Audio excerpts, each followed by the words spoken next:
And now I'm going to read you not very many poems that aren't very long. You'll be glad to hear. I'll begin with New York. As New York raged round me, it's my kind of town, I took out my laptop and had to sit down, and as folk of all nations flowed about me and ebbed, by Grand Central Station I sat down and webbed.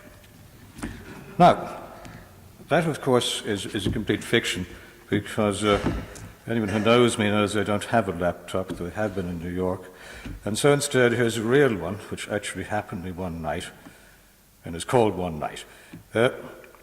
One night I ended up in a flat in Rathmines with a girl who told me she used to go out with Paul Hewson.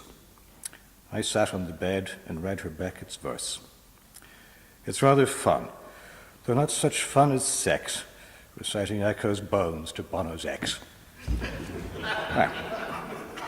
Thank you. In the National Gallery, Sue Ellen slips her docks off. Dad surfs the new DeLillo.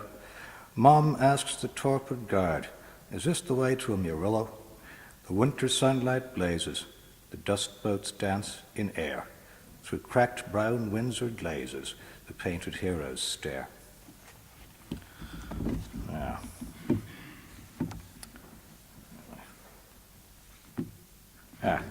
this is called What the Sirens Sang. Now, I can't remember, I'm sure some of you there will remember, where that phrase originates. It's either Thomas Burton or Thomas Brown, so it's either from The Anatomy of Melancholy or from Urn Burial.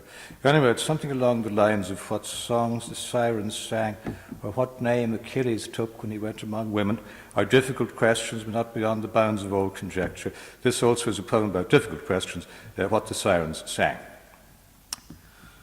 Hard questions asked in other times and lands. Pilate said, what is truth, and washed his hands. Half empty or half full, inquired an ass. Socrates took a pull and drained the glass. Who fished the murex up? What porridge had John Keats? Porridge of dark arterial blood and rubies on the reeking sheets. Now,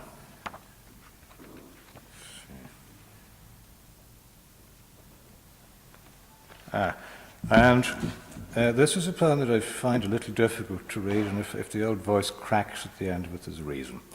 It's a poem about a friend of mine. It is in memoriam, Michael Hartnett. When we drank, he sometimes asked for a cartoon for his partner if he was late or 1 over the 8. Months after he died, opening her bag, she asked, remember these? Bar doodles, fish, rhinoceri, a dog with wings, a child's purse full of useless things. And let me see.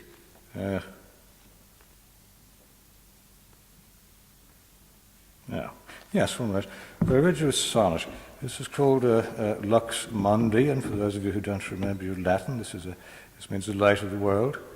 That's about Byron and his circle. Mary dreamed Frankenstein from disparate parts, one of them Byron's size. Shelley thought eyes her nipples in a dream that Polidori could not analyze. Asleep, afloat in amniotic waves, George Gordon needs no orthopedic boot, dreaming of days at Cambridge with his bear, which was creation's lord and which was brute. The great insomniac who dreams them all, whose contemplation fixes stars and suns, smiles on his son, who gave the world Don Juan, as on a convent full of sleeping nuns, looks from the heart of the old shabby bear, and sends him dreams of marzipan and buns.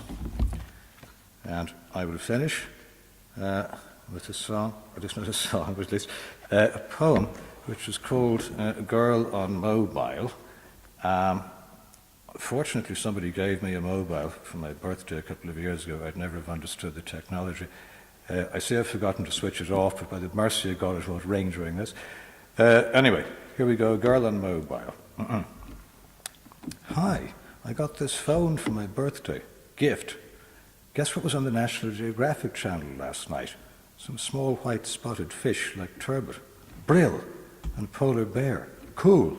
And a poisonous snake. Deadly. And then I watched a program about Venus Williams, Ace, and a documentary about heroin, Gear. We must do something about that girl's vocabulary. Right. Thank you very much, ladies and gentlemen.